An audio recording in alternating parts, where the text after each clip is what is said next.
Welcome back to They Did What? Your source for the internet's craziest, most entertaining stories where I go over them, analyze them, and most certainly make fun of them. Today, I'm going to do a story titled, I Caught My Wife with Another Man and I'm Utterly Devastated. And a shout out to Chris for sending me this story. And guys, this story, it's multi-parts, but don't worry, I'll be doing it all in this video here. About a guy, been married for a number of years, truly thought he had a great, amazing marriage and all that. And then one day when he was out getting coffee, looked across the street and saw his wife with somebody else, and being very affectionate with somebody else. Laying down this path of this guy going through a lot of hell internally, but also preparing to handle this like a boss. And let me tell you, he does. And I've been going to go over here, guys, just to show you, sadly, you can never be too secure in a relationship. Your marriage, your engagement, your regular girl you've been dating 5 years, no matter how good it may seem, you always have to pay attention to red flags, and always have to pay attention to her actions. You listen to what she has to say, try to decipher the girl code, but especially her actions. And how even guys who thought they were in the best, most amazing relationships ever can find out that that girl they love the most betrays them. So you must be careful. But once there's cheating, there's no going back, and it is no mercy. And you're going to see our guy is embarking on that path when pushed too far. He says, I am numb and in shock. So please bear with me here if I'm not very coherent as I type this. I'm using a throwaway account because my wife uses this platform quite often. Well, there's a surprise. My wife, a 35-year-old female, and I have been married for 8 years, together for 10. We've been through thick and thin. She is my best friend and the love of my life. We don't have any kids. We wanted them, but it wasn't in the cards for us. Well, you know what? Now that turns out to be a good thing. Today, during my lunch break, I decided to explore a new area to try out a different place. As I strolled along the sidewalk, I saw my wife stepping out of a coffee shop across the street with a man that I recognized from her work. They were smiling and chatting, and the man slipped his arm around her waist, pulled her closer, leaned in, and kissed her, and then she kissed him back. Okay, remember the whole love of his life, best friend, that whole thick and thin, whole new level of thick and thin here.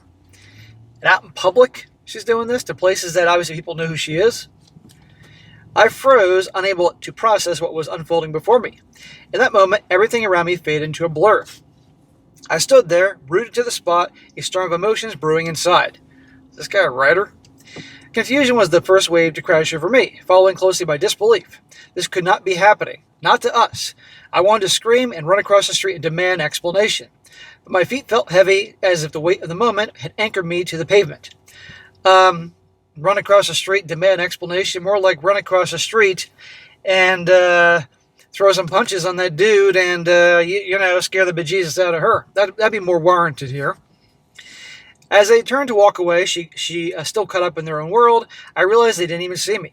A jarring mix of hurt and betrayal pierced through me with the shock. I can't wrap my mind around what I saw. I love this woman more than life itself. Smack! That's the problem. You shouldn't be loving her more than life itself. She probably can tell. I'm not saying that makes her... she's still a giant a-hole here, but no. I've given her all of me. I've loved her unconditionally. I'm crushed and gutted. Smack! Gave her all of you. Loved her unconditionally. No. She loves you conditionally. You gotta do the same. I cannot remember how the rest of the day went after that. It was all a blur. I couldn't face going back home to face her, so I told her I need to stay at a friend's house that night because he's going through a rough time and could use the support. She bought it. I'm sleeping in my car tonight. My world is falling apart and I don't know what to do now. Any advice would be much appreciated. So, as I said, this is going to go through multiple parts here. Well, of course, she's like, okay, no problem. Go stay at a friend's house. Because you know what she's going to do all night? If she isn't inviting that guy over, she's going to be talking with him on the phone, texting him and all that. You bet. Update. He says, last night was one of the hardest nights of my life. I spent it in the car, needing space to process everything. A hotel wasn't an option for reasons I've explained elsewhere. Know my wife's routine and that she leaves for work before I do. I return home in the morning after she had already left to shower and change before heading to work myself. Where I'm at mentally right now, I feel deeply hurt and betrayed. All night, I couldn't stop thinking about the life we built together and how it now feels destroyed. It is destroyed, and you can't blame this guy. I've been trying to recall any red flags I might have missed. I'm at a loss because we've always been good at talking everything through. Well, I think you probably missed a lot of red flags because you were so caught up in how amazing the relationship was, and you just wouldn't think that she would do that to you. That happens to a lot of guys. And not to mention the fact that you said how basically you're wrapped around her finger. No other way to put it. She's your whole life and blah, blah, blah, blah. So you don't want to see anything. Sometimes things can be right out in front of you and you don't see them because you don't want to. Recently, though, she's been busier at work. Define busy. She's getting busy at work. Which has led to less communication between us. But I didn't see it as a major issue at all. A few months ago, she mentioned missing the excitement in our relationship. There you go. The excitement, the butterflies, the tingles. Newsflash. That excitement, early bird stage, honeymoon stage, does not last forever. That's unrealistic. We talked about it and agreed that this is a normal in long-term relationships, and we committed to taking steps to bring that spark back. We followed through, aside from occasional busy periods. I take care of myself, and I think I'm an interesting person and a good husband. So I'm left wondering if she sought excitement elsewhere. Well, clearly, dude. But you see, her version of excitement is not, whitewater rafting in Colorado or going to the Grand Canyon or maybe parasailing. No, it's effing the dude from work. That's her excitement. These women that complain that they want a stable guy, a good guy they can trust, who's not going to cheat on her and all that, well, they can get that guy, and then they get bored because he's not giving her the butterflies, because he's not bringing drama into her life. There's no making them happy, ever. You can get stability, which women do want, in terms of like finances and everything, but that guy's not going to be Mr. Exciting. Or they can have the bad boy, it's going to bring excitement, but guess what? There's no stability in finances and things like that. But who always gets their heart? Or at least their pussy. The exciting bad boy. As for the guy, I only know his name, and that he works closely with my wife on a new project. Oh, he's working close, all right. I assume he'll be part of the upcoming work trip too.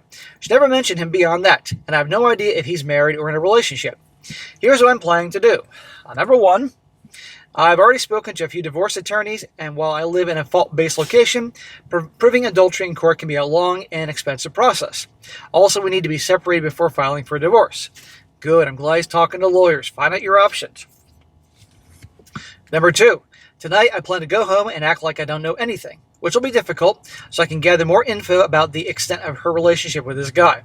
When I confront her, I'll reveal one thing I found out and see if she'll admit the rest. I also want to learn more about the colleague. If he has a partner or wife, she deserves to know everything as well.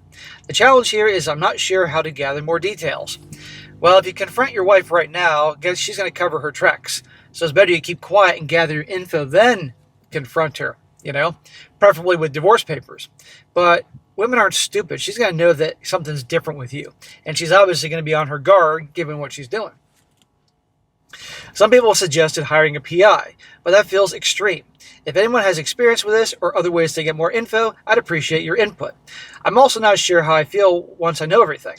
I've always said I wouldn't forgive cheating, but I still love my wife. Maybe once I have all the facts, I'll see things differently and be ready to move forward with separation and divorce. A PI would be well worth your money, as a lot of these stories have proven, as well as when guys write me in on my other channel. 3. I opened a new bank account and applied for a new credit card. I've updated HR and the account info to ensure my paycheck is deposited into the new account. Over my dead body, will I let her spend any more of my money on him if that's what she's been doing?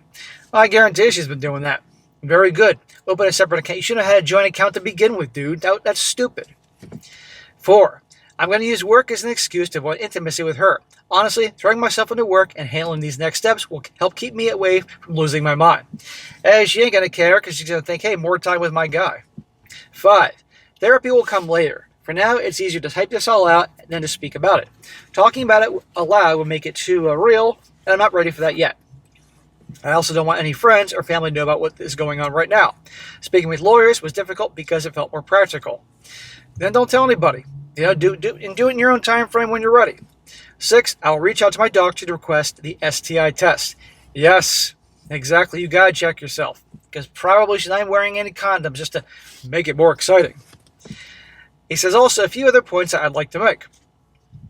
My wife and I don't have typical jobs. We sometimes work at the office, but we also spend a lot of time meeting clients at various locations. So we spend a lot of time commuting, which means grabbing coffee and lunch on the go. We work in a large metropolitan area, and we've never crossed paths during the day until yesterday. It so happened that yesterday, during one of my commutes, I happened to be in the location a little further out, which is why I decided to grab lunch in that area. Some people took issue with my writing style. Writing has always been an outlet for me, and it helps me process my feelings. I will leave it at that. In other words, people in Reddit were saying, oh, this is fake. It's Chat GPT because this guy actually writes. It's amazing to me, after doing this for 4.5 years, guys, just how terribly people write. You know, a lot of times they send me stories, they write up their personal stories on their phones, and their writing skills and punctuation is abysmal. But anybody can actually write, automatically people say it's bullshit. My wife and I know each other's Reddit usernames, so I don't post this on my main account, where she can see it. This is a sub that she doesn't visit, so it's unlikely she'll come across this. But if she does, then fuck it, it is what it is. So that is the end of that update, and now we're going to go on to the next one here, where you're going to see the real fireworks when he confronts her and all that. So it's definitely, this poor guy, this guy's story is so common. Thought he had a great marriage, truly loved her, wanted to be a great guy and give her his all, and it ain't enough. You know, she's bored, she needs excitement, so she'll throw a great life away with a great guy for some guy that gives her the butterflies. It's a classic situation. Meanwhile, these types always whine and complain, I just want a good guy, blah, blah, blah. Or they're always cheaters and guys are jerks. You guys have probably heard this. This is why I never feel bad for those types that do that and repeatedly get involved with guys that are treat them like crap. And this is why, gentlemen, you relationship guys, don't get involved with a girl who says all my other boyfriends used to cheat on me and all that, because that's what she's used to. That's what she's attracted to, and that will then get bored with you and seek out those guys. Kid you not. So, next update. He says, I found everything, and it's worse than I ever could imagine. Sadly, it usually is. Last night, I checked her phone while she was in the shower. She had left her phone in the bedroom, and it was not passcode protected. Well, that's stupid of her. Maybe she thought I wouldn't check. Maybe she got too comfortable lying to my face. Either way, she made a mistake. I went through her phone and found that the separate messaging app to communicate with him. And that's when everything unraveled. Their entire relationship was right there. There were thousands of texts and even pictures, some lasting well into the night while I was asleep right next to her. Oh my God, you're sleeping away and there she is typing away. This was not just a fling. This has been going on for months. They've been meeting up regularly, coffee shops, hotels, client lunches. She's been calling it pet names. There was talk of missed moments and wishing for more time together. Well, this is the excitement that she's been craving. Well, let's just see how happy and how much she appreciates this excitement when she's being divorced. The worst part here, she would be telling him things that she used to say to me, word for word, like, you make me feel alive. The exact phrase she used to use when we first started dating. That was our thing, and she recycled it for him. I felt physically sick over this. After years of being together, of building a life, that's how she sees it. Like everything we built together meant nothing. Because at the end of the day, the butterflies, the tingles, the uncertainty, the attention and validation from the mystery guy, that's always going to beat the guy that can provide her stability, security, love, and all that. Every time. I also found out the work trip that she's going on next week was not just business. They planned everything. Dinners, hotel rooms, more alone time. She's treating this like some kind of romantic getaway with him. Where I sit here, I feel like a fool. Well, bro, at the end of the day, she's the asshole here. I mean, absolutely. Now, you made mistakes, and I've mentioned them before. I don't need to mention them again. And by the way, I want to point out, I guarantee at least one of her female friends who probably is so nice to you and says she loves you and hugs you, knows about this. There's no way that she's kept this quiet. If not, all her friend groups or coworkers know about this. I thought I already hit my breaking point. I thought nothing could get worse than the betrayal I'd uncovered. But then I found out something that knocked the wind out of me right then and there. Like a punch straight to my gut. I booked us a cabin for the weekend 2 months ago. It was an opportunity for us to reconnect, just the two of us. A day before the trip, she said her company needed her to drive to another city for the weekend to meet with clients, that it was urgent and she couldn't get out of it. She was so apologetic, especially because it was 24 hours out and non-refundable. She even promised that she'd make it up to me. I remember telling her it was okay, that I understood. That's because that's what nice guys do. They're always so understanding. I even felt bad for her having to miss out on what I thought would be a special time for us. I didn't take the trip that weekend because I didn't want to go without her. And as knowing as it was, I accepted that the reservation had gone to waste. I found that she had sent the booking confirmation to him and nearly lost it. Then I saw the photos. Walking by this lake, sitting by the fireplace, wine glasses in hand. The weekend was supposed to be about us that became their little fantasy escape. I can't describe how that felt. She canceled our trip to take him instead. What a fucking scumbag. This guy was doing this to help them reconnect, to make up for some lost time. Nope, she's already affair with her coworker, cheating on him, and that's what she does. This one was a fucking scumbag. But don't worry, guys, we're getting to the good stuff. I realized when the full extent of her betrayal, and I lost it. I almost threw her phone across the room, but I didn't because all the evidence was on there.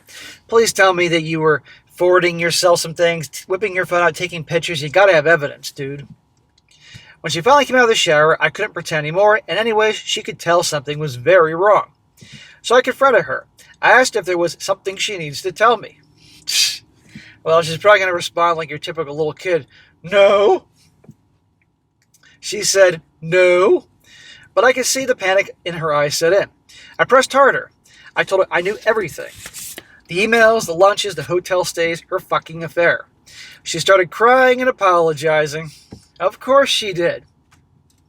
She ain't sorry because she hurt you. She ain't sorry because she betrayed you. She's sorry she got caught. I asked her why she had done it. She said, it was a mistake.